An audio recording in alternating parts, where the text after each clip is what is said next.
今年围猎，我爹在猎场射上一个突然闯入的陌生女子。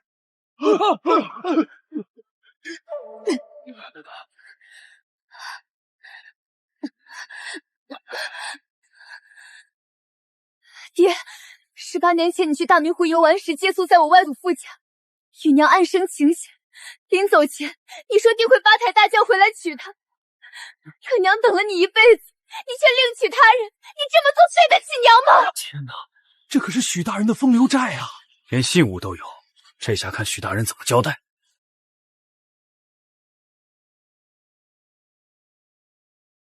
皇上，臣认。可自从我爹认了亲，身体每况愈下，不过数日就暴毙身亡。此事必有蹊跷，我得去找父君，让他帮我查明真相。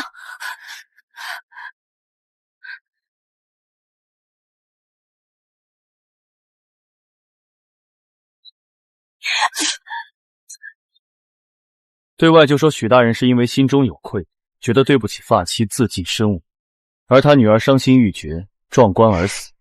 现在整个许府都是我们的了，也不枉费我特意安排的这场认亲。原来江浩辰早就跟夏雪暗中苟活，就连那场认亲也是他为了名正言顺扶夏雪进门的计谋。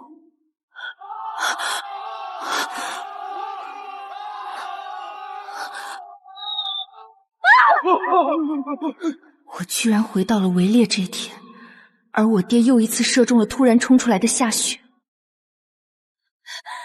皇上，民女擅闯围场，自知死罪难逃，但这是我娘的遗愿，哪怕丢了这条命，我也要将娘的遗物交给我爹这个负心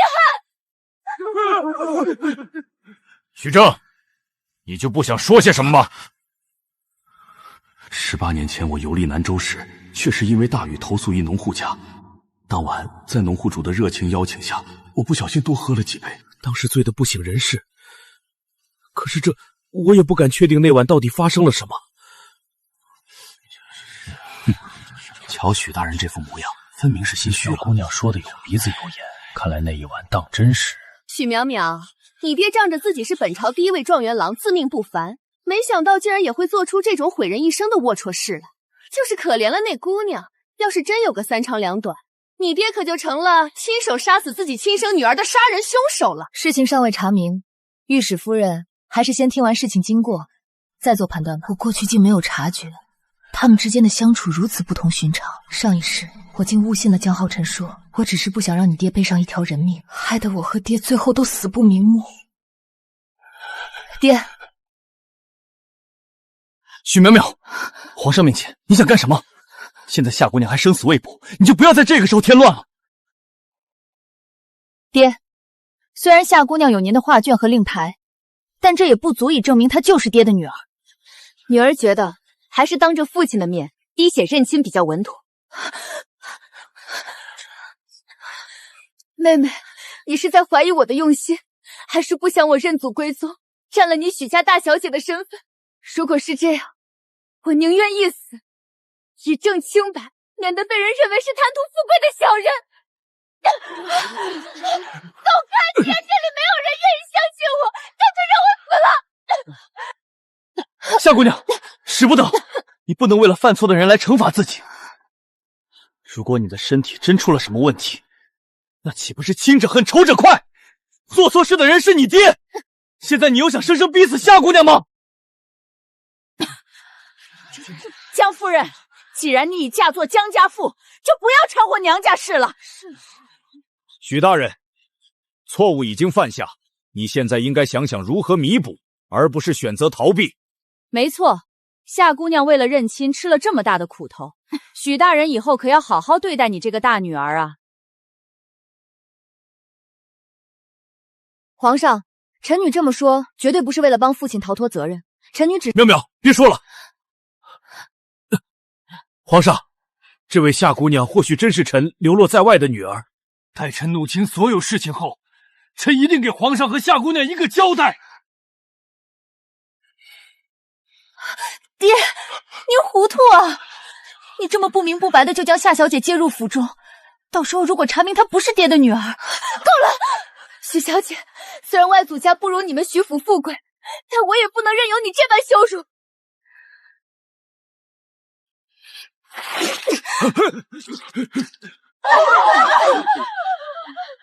江夫人，是不是只有闹出人命，你才肯善罢甘休？就是，许大人都已经承认了，你却还在这里胡搅蛮缠。要是夏姑娘真的有个三长两短，你良心何安？之前一直以为徐府小姐知书达理、温柔贤淑，今日才知道原来是蛇蝎心肠。还好我儿娶的不是许家姑娘。太医，太医！哼，许正，这就是你府上的教养？微臣教女无方，求皇上恕罪。孽女，还不赶紧恳请皇上恕罪！江淼淼，你真是太让我失望了。上次你在府里打死婢女，我一直以为你是无心之事，现在看来你根本就是故意为之，因为你本性就是一个恶毒的女人。简简单单一句话，让我成为了所有人眼中的毒妇。这一手借刀杀人，玩得可真漂亮。江浩辰这么做，一是想替夏雪出气，二是想用这种方式让我闭嘴。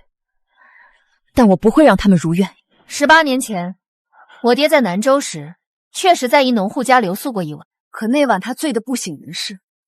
那是不是也有另外一种可能？这2件所谓的信物根本不是我爹主动留给他娘的，而是他娘从我爹这儿偷走的。如果他那娘跟我爹真的有过什么，为何不亲自找上门来，非要等18年后让自己的女儿冒着生命危险上门来认亲呢？许淼淼，我原本并不想让岳父大人难堪，但既然你非要强词夺理，就怪不得我了。夏姑娘，把你最后一份证子拿出来。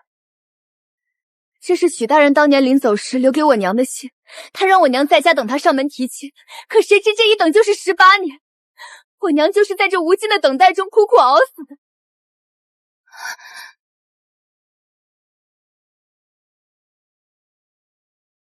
不可能，微臣从来没有写过这样的信。岳父大人，你有没有写过这样的信，你说了不算，得由皇上裁定。许正，你还不承认？这分明就是你的字迹！求皇上明鉴，微臣真的没有留过什么信，更没有让什么女子等过自己啊！爹，事到如今，您还不愿意承认我娘的存在吗？我爹平时就喜欢将自己的墨宝赠与他人，所以临摹我爹的字迹不算难事。而且，如果夏姑娘的娘亲真的与我爹有情，那为什么不自己来京寻我父亲，非要等自己死后，让女儿拿着所谓的信物寻来？他就不担心自己的女儿寻不到人，或者寻错人吗？夏雪的娘自然有自己的考量，你这分明就是在强词夺理。我强词夺理？正好，我也有个疑问，想要你来帮我解答一下。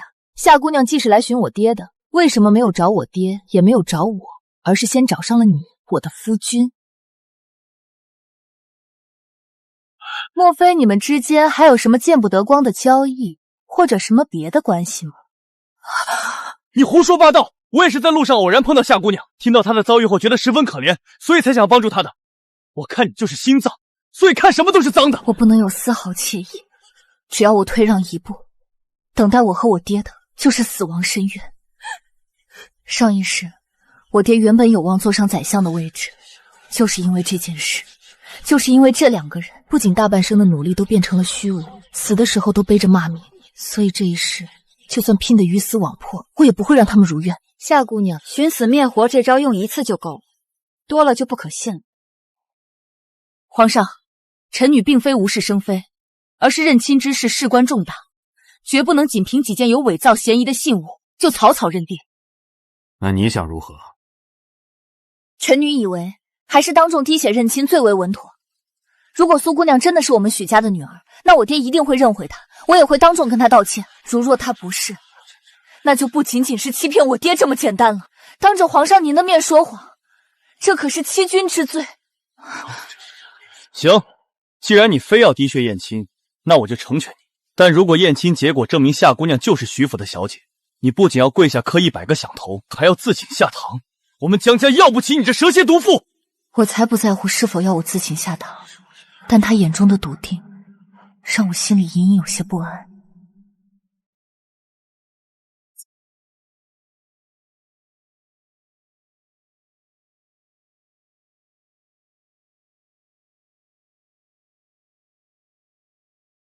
融合了，融合了！怎么会这样？这不可能！许素娘，现在滴血验亲的结果已经出来了，你所有的疑心尽可消了吧。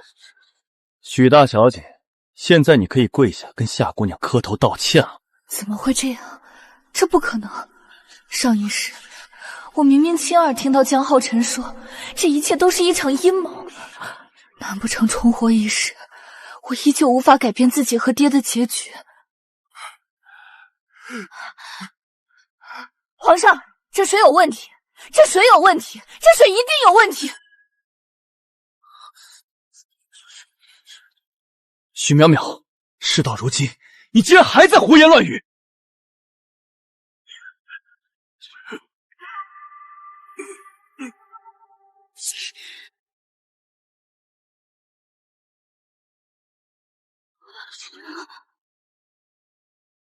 皇上，融合了！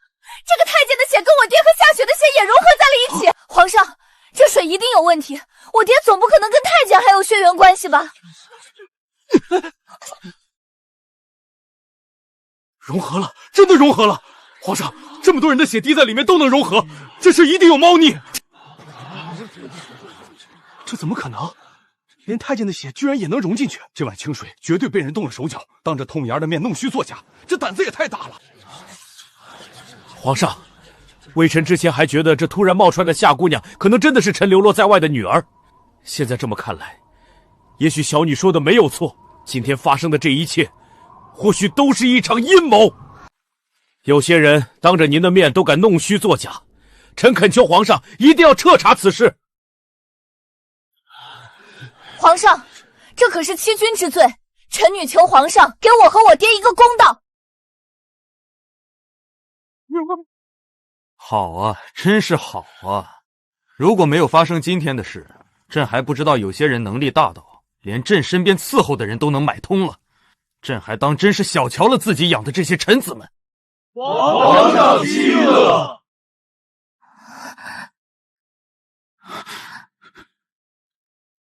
怎么会这样？许淼淼为什么敢这么肯定？夏雪一定不是岳父的女儿，而且他一下就能想出水有问题，他到底知道了什么？江大人抖成这样，怕是没料到许大小姐反应会这么快，一下就瞧出了水有问题。许大小姐心思缜密，江大人这回是无处归行了。皇上，臣真的不知。刘太医，还不快去检查滴血认亲的水碗？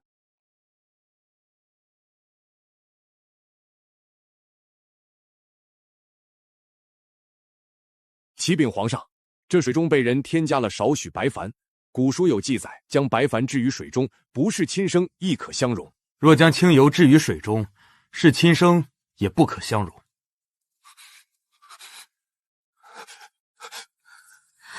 江浩辰，朕记得你的母亲是医女出身，对药理这一块很是精通。皇上，臣的母亲确实是医女，可是此事跟臣无关啊！臣也不知道水里为什么会被人加上什么白矾，根本就不知道此儿何物，求皇上明鉴。你放心，朕一定会明鉴的。那些欺君罔上、陷害忠臣的人，朕一定会严惩的。你去重新端一碗清水过来，再验。奴才遵命。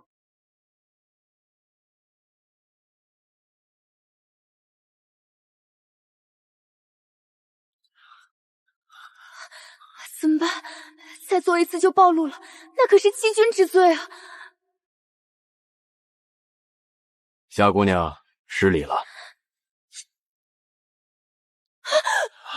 万一呢？万一夏猫碰上死钉头呢？一定要融合啊！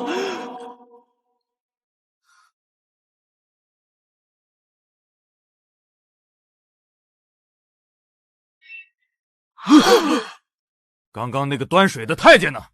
给朕拖出去严加拷问！皇上饶命！皇上饶命啊！都是江大人指使奴才这么做的。他给了奴才1斤金，要奴才在取水的时候放点白矾进去。奴才愚笨，根本不知道白矾的作用是什么。求皇上饶了奴才的狗命吧！拖出去杖毙！皇上饶命！皇上饶命！老弟，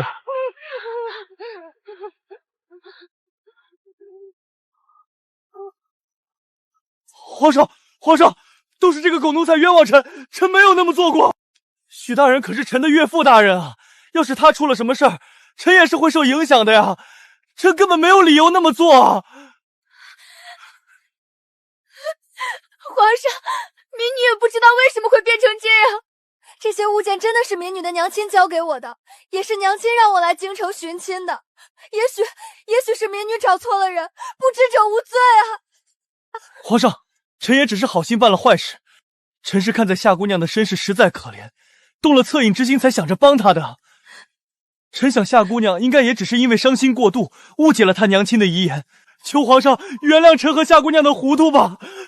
他们想将此事的责任推到一个已经死掉的人身上，但我又如何会让他们如愿？皇上，夏姑娘口口声声说自己找错了人，可是她准备的所有物件都直指臣女的父亲，而且还特意买通太监，想要在滴血认亲中做手脚。如果说不是故意而为之，怕是连3岁小孩都不会相信吧。况且臣女心中还有一疑问，不吐不快。说下去。既然夏姑娘都能找到臣女的伤夫，那一样能找到臣女和爹。可她偏偏没有选择最保险的方法去徐府找我爹，反而甘愿冒着生命危险闯驾围场。江浩辰也能在这么轻易的将一个陌生人带到守卫森严的皇家围场里，臣女不得不怀疑他们的居心。臣女冒死大胆直言，这一次他们的目标还只是我爹。如果下一次他们将目标放在了别人，甚至是放在了皇上您身上，那后果恐怕不堪设想吧。没有，我没有。许淼淼，你不要在这胡言乱语。你别忘了，你还是我江家父，你害我遭了难，你自己也跑不了。你不是早就把我休掉了吗？所以我早就不是你们江家父了。你怎么会？我怎么会拿到这封休书吗？如果不是今早我去你的书房找书，我还不知道我的夫君早就动了休妻的念头。我之前一直没拿出来，就是想看看你到底打的是什么主意。江浩辰，其实你就是想借着今天这一出戏将我休掉，然后捧自己的新欢上位。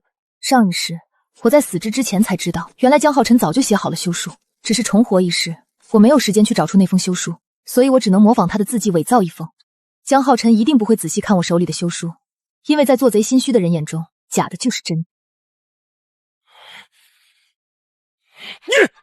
江浩辰，你竟然敢休了我家淼淼！当初你上门求情时，口口声声跟我保证会一辈子对她好，绝对不会背弃她。这才过去了几年，你竟然连休书都写好了！你不会以为我帮助你爬到今天这个位置，我就再也拿你没办法了吧？所以说，结亲还是要找门当户对的。扶持寒门子弟，没准就扶持出一个白眼狼来。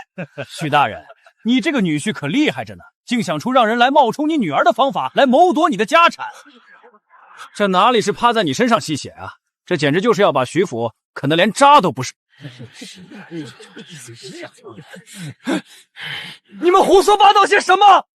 我和夏姑娘不过几面之缘，我们之间清清白白。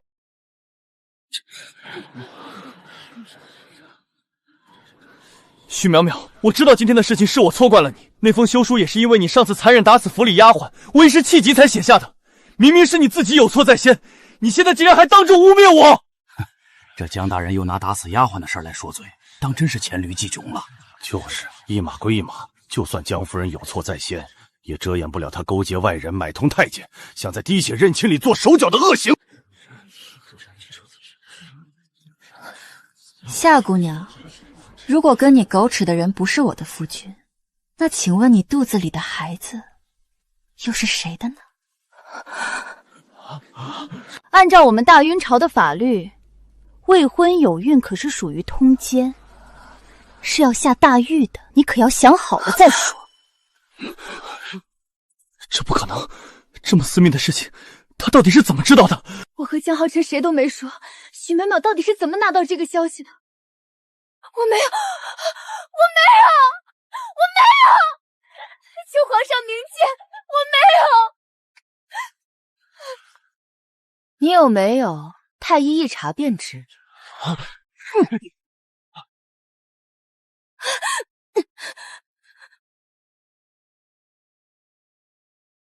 启禀皇上，夏姑娘确实已经怀有1个月的身孕。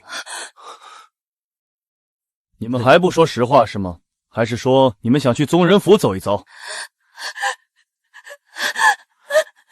皇上，那天夏姑娘因为徇情无望，心情郁闷，臣为了开解她，多喝了几杯，这才不小心唐突了夏姑娘。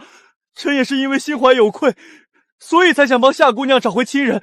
臣自知罪无可恕，还请皇上看在臣也是好心办错事的份上，饶恕微臣吧。皇上，民女也只是寻亲心切啊，求皇上饶恕。你们以为这样说，大家就会产生同情吗？可惜在场的人都不傻。江大人还真以为皇上和我们眼盲心瞎吗？你们要是真的只是寻错亲，那为什么还要买通太监，在滴血认亲的水里做手脚呢？我看你们分明就是狼狈为奸。没错，人家都说滴水之恩当涌泉相报。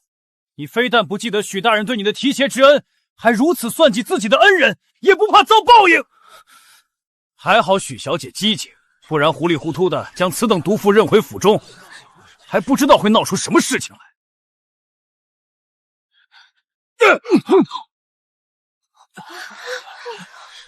你个忘恩负义、猪狗不如的东西！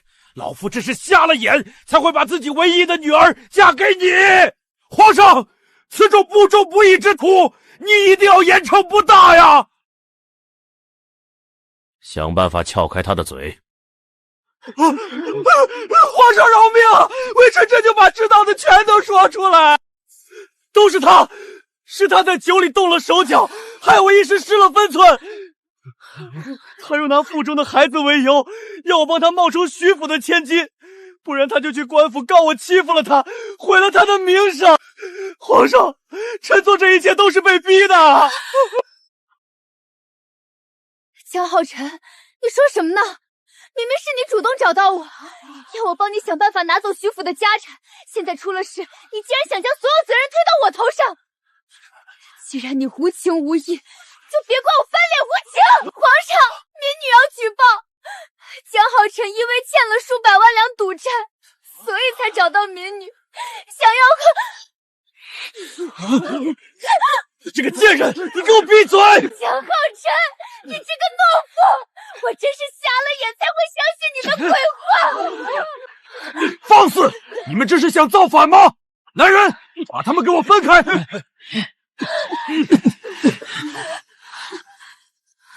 再将这2个欺君罔上的人全都打入天牢，听候发落。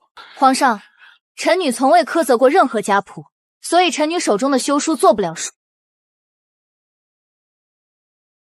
臣女请求皇上恩准我和江浩辰和离，臣女不愿意背负骂名，就算离开，也要堂堂正正的。朕准了。朕恩准许氏与江浩辰和离，即刻生效。至于这2个欺君罔上的东西，押回京城，再做审判。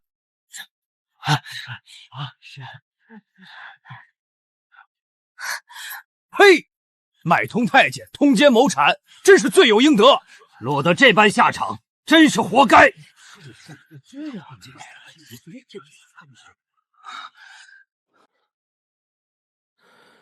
淼淼，你跟爹说实话，你怎么会知道今天发生的这一切都是一场阴谋？在江府，你是不是受了很多委屈？还有上午那一巴掌，爹是不是打疼你了？我娘去世的早，我是我爹亲手带大的。上一世爹死的时候，我都没能见到他最后一面，还好老天给了我和爹重新来过的机会。爹，女儿不疼，女儿知道你这么做都是为了女儿好。你放心吧，我没有受委屈。江浩辰还来不及行动，我就已经发现了他的阴谋。爹，以后女儿就陪在您身边。夏雪被江浩辰那一脚踹得直接流了产。夏姑娘，孩子没保住。我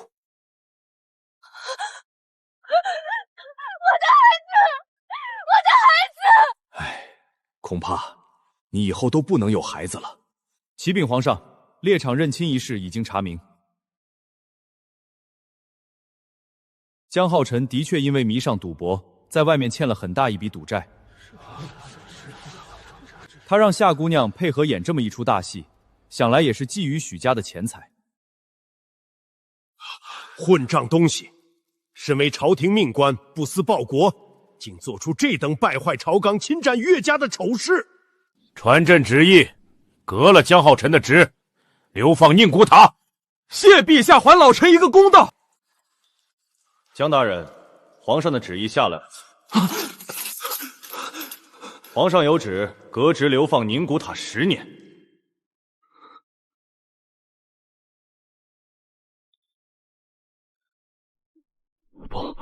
不可能！我要见许苗苗，我要再见许苗苗一面。小姐，大牢那边带来口信，江浩辰想在流放前见小姐一面。不准去！那种狼心狗肺的东西，到了这个时候还想见你，准没安好心。爹，我还是决定去见他一面。罢了，就依你吧。两世的恩怨，总要有个了结。不过短短几天，江浩辰早已和之前那个意气风发的吏部侍郎判若两人。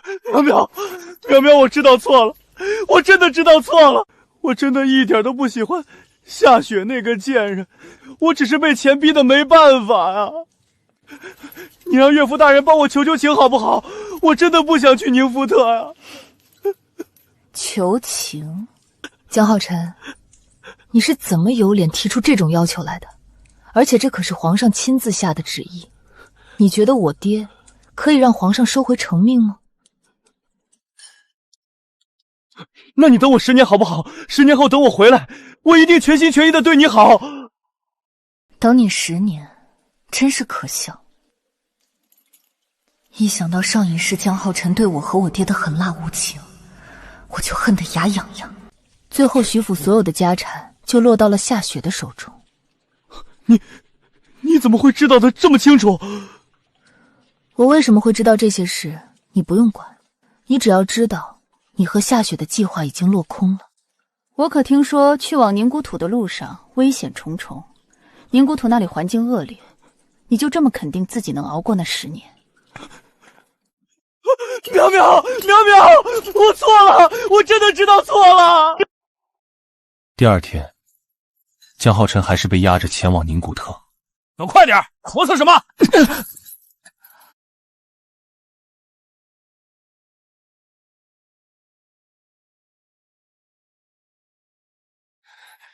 真晦气，还没到地方就病成这样。走吧，这黄角野岭的，谁给他找大夫？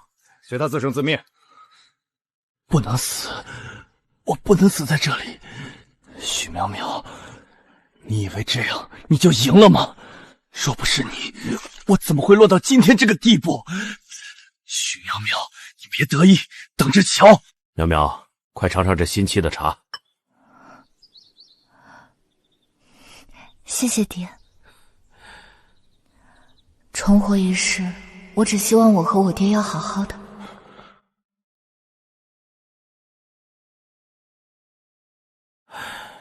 苗苗，江浩辰死在去宁古土的路上了，说是刚出京城就病倒了，水土不服，没撑过去。爹，江浩辰死得太快，也太巧。苗苗，你的意思是？信上说江浩辰病死，可是第一没有尸首，第二没有仵作验尸记录，第三负责押送的人连具体埋葬地点都说不清楚。江浩辰这样的人会甘心就这么死在路上？苗苗，江浩辰已经遭了报应，爹不愿你继续被过去纠缠，这恩恩怨怨就让他随风散了吧。女儿明白，都听爹的。我爹虽然劝我放下，可江浩辰若真是假死脱身，徐府将永无宁日。江浩辰，你到底在玩什么把戏？这木匣里存放着母亲生前留下的旧物。不对，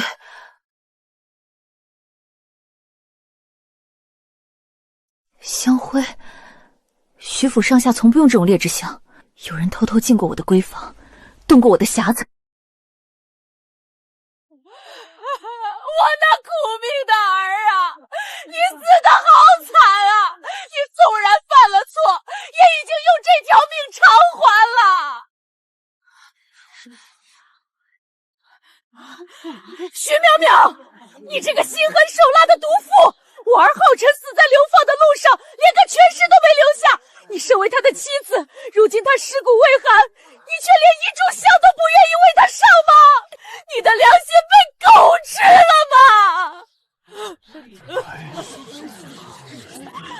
一日夫妻百日恩，这江大人人都死了，许大小姐竟然连香都不给上，未免也太冷血无情了些。谁说不是呢？就算犯了法，那也是朝廷判的。如今人死债消，做妻子的连葬礼都不露面，当真是铁石心肠。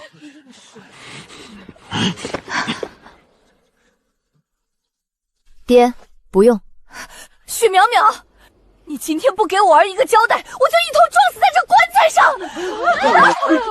宋夫人，大清早抬着空棺堵我徐府大门，你这哭丧的戏演的倒是挺足。大家瞧瞧，这是我儿临死前写下的绝命书，这字字句句都是控诉这个毒妇如何将他逼上死路的。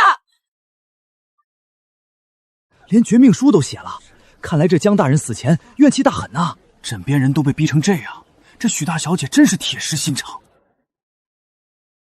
宋夫人，你看清楚了，这是御笔亲批的和离书。大家别听这毒妇巧言令色，就算和离了，我儿也曾是许家的女婿。我儿在信中亲笔写下，他是一时糊涂才犯了错。可你许大小姐心狠绝情，不仅见死不救，还落井下石，生生将他逼上了死路。是啊，纵使江大人犯了错，可毕竟是夫妻一场。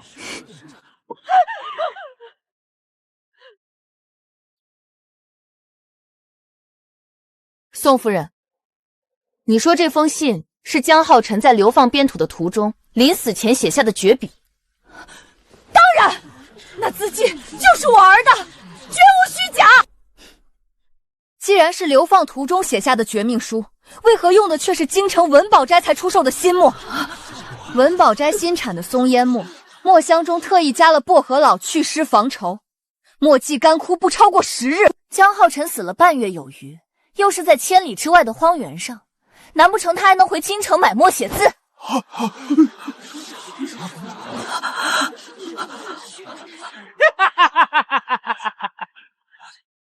许大小姐真是牙尖嘴利，今天我倒是领教到了。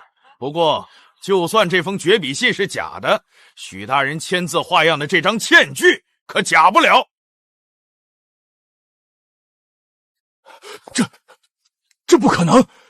这上面确实是老夫的私印，可老夫从未签过这封借据。大家伙都听见了吧？许大人亲口承认了，上面的私印是真的，整整100万两白银，白纸黑字，还盖着你徐府的私印，这总不能赖账了吧？100万两白银，许大人怎么会欠下这么多钱？知人知面不知心，许大人平日里看着清高，背地里却欠了这么多赌债。我那可怜的儿啊，你死得太冤了！我儿为什么会欠下这100万赌债？全是因为许大人要周转银两，我儿为了尽孝才帮助胡说八道！老夫堂堂朝廷命官，何时去赌坊借过钱？爹，您先别急，别中了小人的圈套。欠据拿来，让我瞧瞧。这可是100万两的凭证，要是被你这丫毁了，老子找谁哭去？这么多百姓看着，我许淼淼还能撕了他不成？清代，拿来。这水纹是江浩辰书房里专用的成泥毡。张掌柜，你这张欠据，怕是写错纸了。这波浪水纹只有成泥间才有，但成泥间是本朝贡品，我出嫁时曾带了一批作为嫁妆，想来江浩辰的书房里还有不少，可我爹的书房里却一张也没有了。那么这张欠据到底是在哪儿写的呢？原来是江大人的纸，那这欠据怎么会是在徐府签的？就是，这张掌柜怕是在合伙骗钱吧？你这毒妇信口雌黄，纸张都长一个样，谁知道是不是你编造出来的谎话？是不是编造？将欠交送往大理寺查验便知。大理寺的验墨官指抗墨沁究竟是何时写成的？我可以作证，姑爷以前在府里时，曾多次借口替老爷整理府中卷宗，独自进入老爷的书房。这私印定是那个时候被他偷偷涂印下来的。行，许小姐，你给老子等着，这债你们许家赖不掉。我们走。走水了，走水了，快提水来！火势太大了，根本扑不灭啊！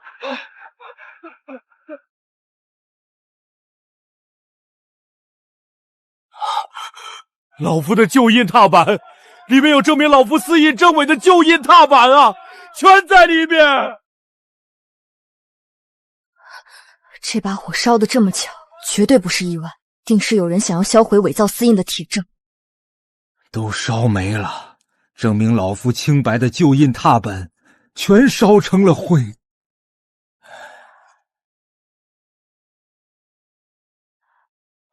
小德子，金一定。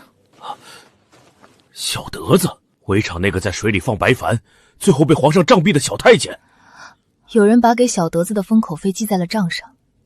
爹，这火放得这么急，只能说明那张100万两的欠条是假的。江浩辰越想销毁证据，露出的狐狸尾巴就越多。可如今书房烧了，江浩辰被流放后，江府也早就被大理寺贴了封条，我们怎么拿证据？大理寺只封得住大门。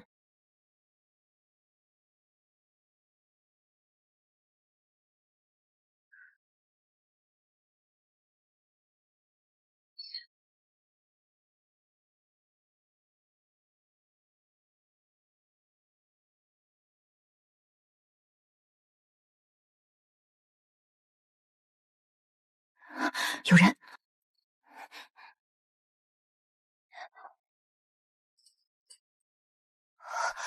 小姐，他们走了。找到了。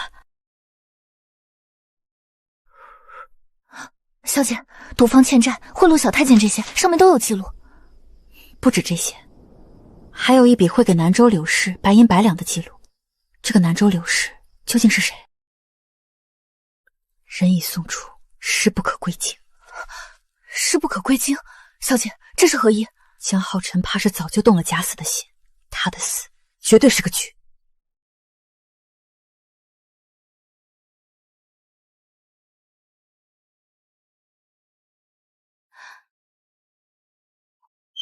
小姐，老李派人递了口信过来，夏小姐闹着要割腕自杀，太医给她包扎，她也不干，就是点名要再见您一面。清代，走去大牢。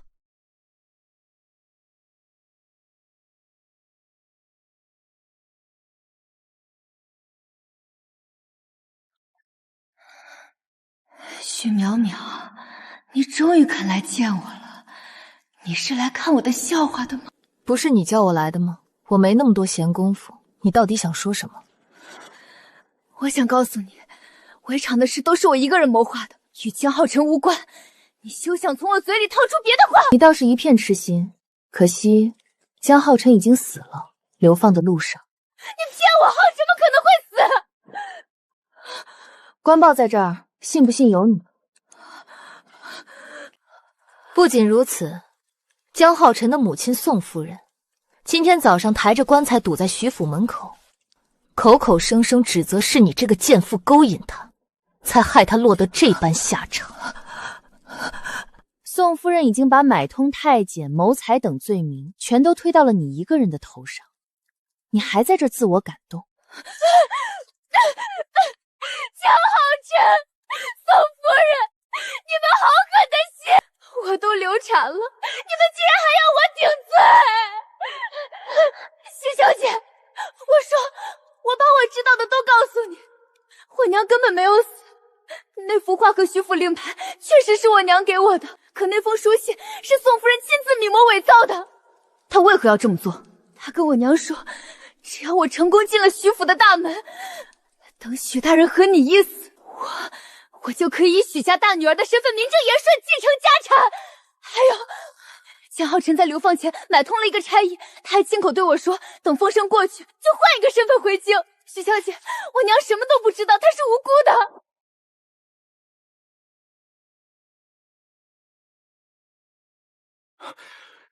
许小姐，大理寺的墨官查验过了，信上的墨迹干涸绝对不超过10日，但官府的记录里，江浩辰半个月前就死了。死人可写不出10天内的新墨，而且押送江浩辰的差役突然失踪了，2名差役失踪，绝命书又是新墨，再上刚才夏雪在大牢里的招供，已经可以断定江浩辰花重金买通了差役，在流放途中金蝉脱壳。这个逆贼，竟敢欺天假死！夏雪招认，他母亲柳氏根本没死，如今被藏在南州。当年那事，只有找到柳氏，才能查清真相。顾大人，我得立刻前往南州。不准去！南州山高路远，江浩辰既然没死，必定在暗处盯着，爹绝不允你拿性命去冒险。爹，18年前的事关系到您一生的清誉，若不查清柳氏的下落，江家定会搅得徐府不得安宁。女儿必须去。是爹连累了，在围场上为了平息盛怒，爹还打了你一巴掌，爹对不起你啊！爹，女儿不疼，我害怕的不是那一巴掌，而是失去您。这一次，女儿绝不退缩，定要去南州查出真相。好，爹陪你一起去。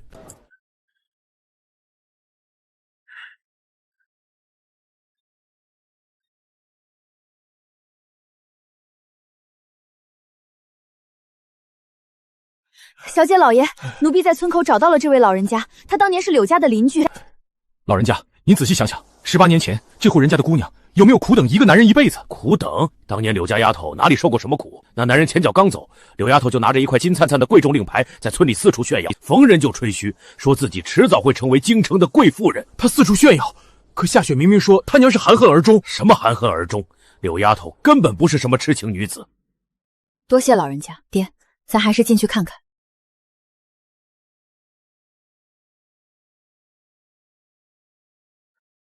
这位大人当晚醉的人事不知，我与他之间清清白白，什么都没有发生，不过是趁他熟睡，拿走了他的令牌和画卷。老夫是清白的，这几日我日夜受良心谴责，没成想竟全是这泼妇偷盗做戏。您的清誉保住了，江家拿着这2件东西来认亲，根本就是彻头彻尾的阴谋。老人家，那柳氏后来去了哪里？柳氏早年没离开村子，前阵子来了一伙黑衣人，把她带走，好像关在山后的废弃药屋里了。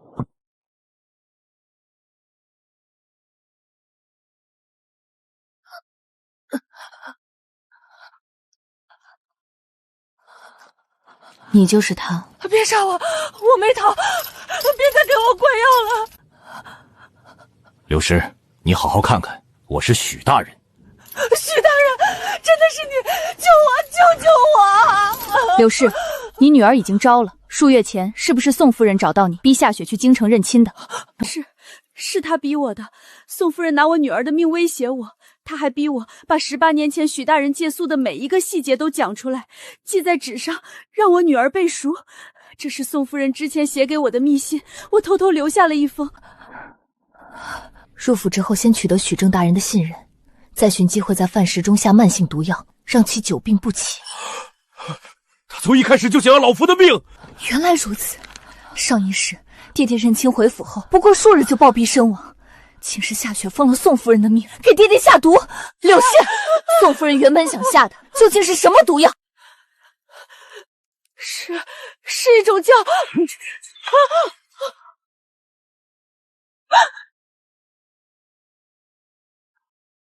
哪里逃！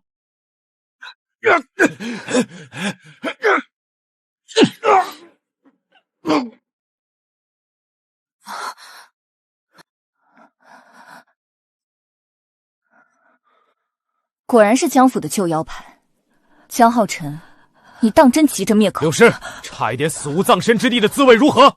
若再不说实话，谁也保不住你的性命。我全都说。那宋夫人早年行医，认得地下赌坊的人，欠江浩辰了数百万两的巨债，宋夫人这才盯上了许家的家产。她先让江浩辰利用许大人的提携进入官场，再娶了许大小姐。可江浩辰成婚数年，始终拿不到徐府的库房钥匙和私印，宋夫人这才设计了夏雪认亲，对不对？对，宋夫人说，只要夏雪进了府，就找机会给许大人下慢性毒药。许大人死后，再制造许大小姐伤心欲绝自尽的假象。到那时候，家产全归夏雪，江浩辰再娶夏雪，徐府的一切就都是江家的了。好一个连环毒计，老夫险些死在他们手里。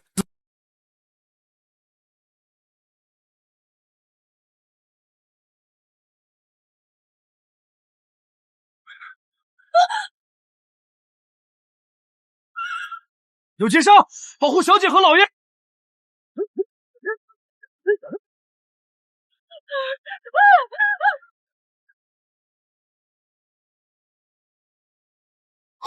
假的！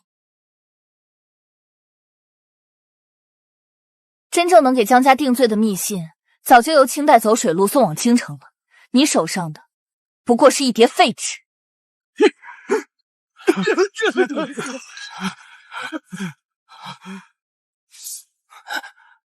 阿福，你不是江浩辰的贴身书童吗？大小姐饶命，老爷饶命啊！我也是被逼无奈。是江浩辰指使你来抢密信的。这么说，他果然没死。是，江大人没死。他流放路上重金贿赂了差员，找了一具病死的无名尸冒充自己，现在正藏在京郊的一处私宅里。这个通缉要犯藏在京郊想做什么？江大人在等宋夫人拿到徐府的私印和家产，只要钱财到手，他们就立刻逃往关外，再也不回京城了。徐府之中一直有人在暗中替江浩辰传递消息，求大小姐饶命，阿福知道的都说了。混账！老夫待府里的人不保，竟出了这等吃里扒外的叛徒，那内鬼究竟是谁？这阿福地位低下，只知道那信鸽是徐府里的人放出来的，具体是谁，阿福真的不知道啊！把阿福带下去，严加看管。爹，既然徐府有内鬼，那便不能打草惊蛇，我们得设个局，引蛇出洞。老夫在南州染了风寒，这身子骨是一天不如一天了。往后这徐府的家产和私印，便全交由淼淼办好管。小翠，去把我房里博古家后暗格的钥匙拿来，我要放私印。阿丽，去把书房牌匾后面的空匣子取下来，把私印搁里头。赵先生，父亲的私印关系重大。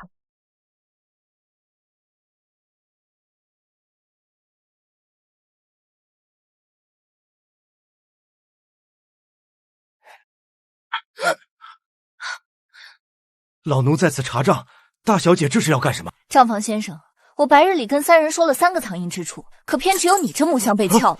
大小姐饶命，老奴一时糊涂，求大小姐饶命啊！我爹信任你多年，你就是这么报答许家的？大小姐，老奴的独子在赌坊里欠了巨债，江浩辰以此威胁老奴，若是不帮忙，他就要把老奴全家都杀光啊！老奴也是被逼无奈。既然你是被逼无奈，那你就老老实实交代，江浩辰接下来准备怎么做？他知道3日后是夫人的忌日，到时候徐府会大开香龙祭祀，他打算在那天潜入徐府，趁乱拿到私印，然后立刻逃走。想要我娘的遗物，那我们就送他一份大礼。我要你继续给江浩辰传假消息，就说能调动许氏钱庄100万白银的真正印章，就藏在夫人的遗物里。老奴明白，老奴今晚就放信出去，绝不让江浩辰起疑。小姐，老爷，江浩辰那边回信了。那你在写了什么？江浩辰上钩了，他让账房先生在忌日当晚子时打开后门，他要亲自潜进来拿印章。此事不能只靠我一人，我去找顾大人帮忙。本官会在内院四周布置大理寺最精锐的便衣捕快，江浩辰只要一跨进后门，便无处可逃。只是江浩辰为人多疑，若无诱他，恐怕不会轻易上当。但是这个充当诱饵的人会非常危险。江浩辰现在最恨的人是我，我去。不行，我绝不同意。江浩辰如今是亡命之徒，淼淼亲自做诱饵，万一有个三长两短，我可怎么活？只有我出现在那里，他才会彻底相信这是一个机会。罢了，依你便是。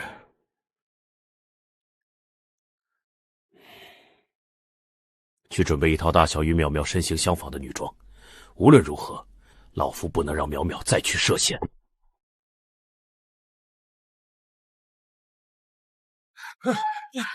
淼淼，今天是亲家母的忌日，浩辰虽与你和离了，但我心里一直过意不去，于情于理也该来给亲家母上一炷香。宋夫人有心了，既然要上香，那就请吧。淼淼，好歹婆媳一场，浩辰的事是我江家对不起你，我心里愧疚。今日就让我多陪陪你，聊聊亲家母生前的往事，也算替浩辰赎。宋夫人如此反常地缠着我，看来江浩权已经动身了。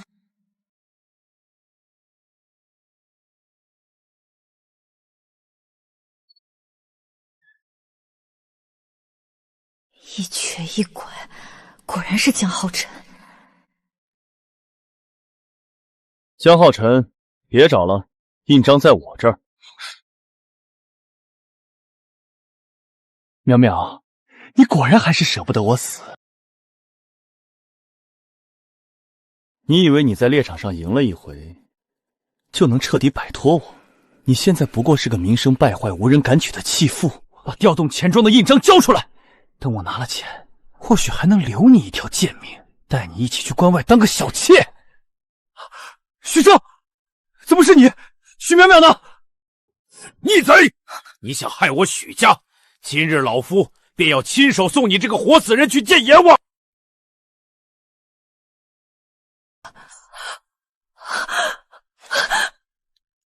宋夫人，你是在等江浩辰得手的信号，还是在等外面的火烧起来？你早就知道了。许淼淼，你就算带人围了这院子又如何？如今全京城都以为我病死了，我今天就是在这杀了你们，大理寺也抓不到一个死人。江浩辰，假死脱身，你当大理寺的人都是蠢货。那两个负责押送你的差役，能替你瞒一辈子。哈哈哈！那两个见钱眼开的蠢货，早就拿着我金隐姓埋名，远走高飞了。谁能找得到他们？等我今晚拿到印章，坐实了那张100万欠条，我就是关外的富豪，谁还管我是活是死？那张欠条根本是假的，我爹从未去过赌坊，你休想得逞。假的？那上面的私印可是货真价实，要怪就怪你爹太蠢。当年他让我整理公文，随手把私印搁在桌上，我不过是轻轻一按就踏了下来。只要我今晚烧了许夫人留下的旧印拓本，天底下就再也没人能证明那张欠条是伪造的。江浩辰，你假死越狱，伪造文书，证据确凿，你的供词本官已全部记录在册。走水了，外面走水了！走水了！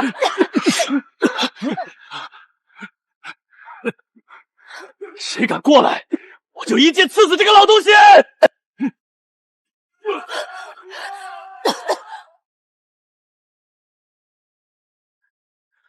小姐，江浩辰派人送来了这个，说让您带人去城外废半本账册和柳氏的密信，否则就等着给老爷收尸。青爷，备马。小姐，千万小心。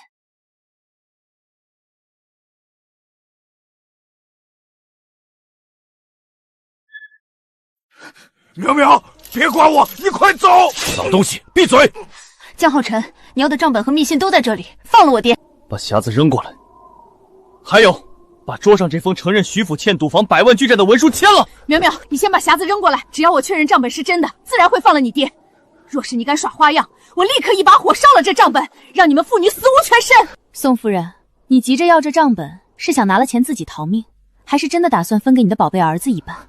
如今大家武被革职流放，是个见不得光的逃犯，你带着他如何出得了关？只怕出了城，你就会把所有的钱卷走，留下你这个废物儿子在京郊等死吧。娘，他说的可是真的？你刚才急着要拿钥匙和地契，当真是想一个人走？晨儿，你胡说八道什么？娘，这都是为了你呀！为了我？你若真为了我方才在路上，你为何要把银票全都贴身藏着，一张都不肯分给我？我等你放肆！娘，你口口声声说是为了我，可临走前你把所有的房契银票全揣在自己怀里，你分明是想拿了我换来的钱自己去关外逍遥。你这个没出息的逆子！若不是你这个废物好赌，欠下几百万两的债，江家何至于落到今天这个地步？我若不把钱收好，早就被你这个败家子拿去输光了，我这就来回的用上了。别争了，这些都是假的，你们算计一生，不过是一场空。宋氏，你当年用我娘的命逼我入徐府下毒，你答应过我，只要我拿到家产就放了我娘。可你竟然派刺客去南州要林，杀她灭口！你胡说八道什么？我没有。大理寺已经抓到了刺客，就是江府的旧人。宋夫人，江浩辰，你们母子过河拆桥，我做鬼也不会放过你们！全部拿下！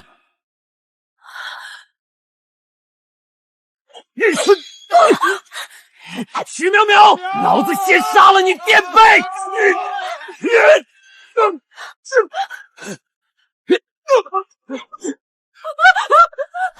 爹，您怎么样？爹，淼淼别怕，爹没事，只是皮外伤。爹终于护住你了。启禀皇上，南州谋杀及江浩辰假死一案已全部查清，此乃大理寺搜集之铁证。一成宋氏写给柳氏，逼迫夏雪下毒的密信；二成记录买通太监小德子收买赌房的江府旧账册；三成江浩辰书童阿福与南州柳氏的亲笔证词；四成江浩辰买通官差假死越狱的文书；五成伪造许大人私印的假欠条与工具；六成昨夜废庙中江浩辰与宋氏亲口认罪的记录笔录。人证物证俱在，江浩辰、宋氏，你们还有什么可狡辩的？皇上饶命！皇上饶命啊！这些都是臣的母亲逼臣做的，是他贪图许家财产，哄骗我主谋了认亲骗局。江浩辰，你这个狼心狗肺、没出息的东西！我为了你用尽手段，到头来你竟把所有罪名推到我一个人头上。皇上，所有的计谋确实都是民妇一个人设计的。可民妇若不是为了替这个逆子偿还那几百万两的赌债，为了让他这辈子大富大贵，民妇何至于落到今天这个下铺？他事实知情，却在这时卖母求荣，我真后悔生了你这个没骨气的畜生！你胡说，是你逼我的！宋夫人，别再拿你那令人作呕的母爱来当借口了。你不是为了儿子，你只是将所有人都当成了替你填补欲望的工具。江浩辰为了活命可以推你出来顶罪，而你也亲手用他的贪欲将他送上了断头台。你们的骨子里全是一样的自私狠毒。江浩辰欺君罔上，越狱假死，蓄意谋害朝廷命官，免除死罪，流放边地，终生服役。柳氏虽被胁迫，但偷盗令牌罪不可免，流放3年，许正清白彻底恢复，朕另有赏赐。谢皇上开恩！皇上圣明，万岁万岁！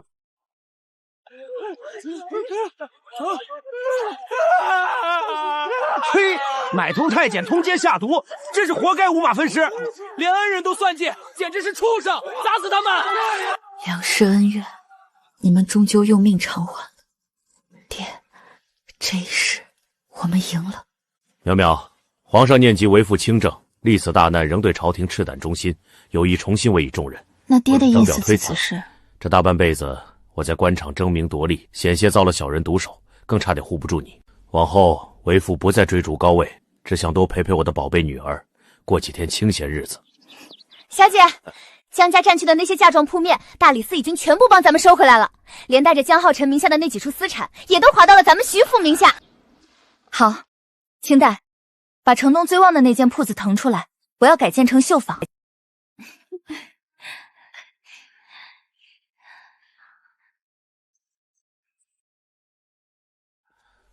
淼淼，你亲自盯着这几间收回来的铺子，人都瘦了，可别太累着自己。爹，女儿不累。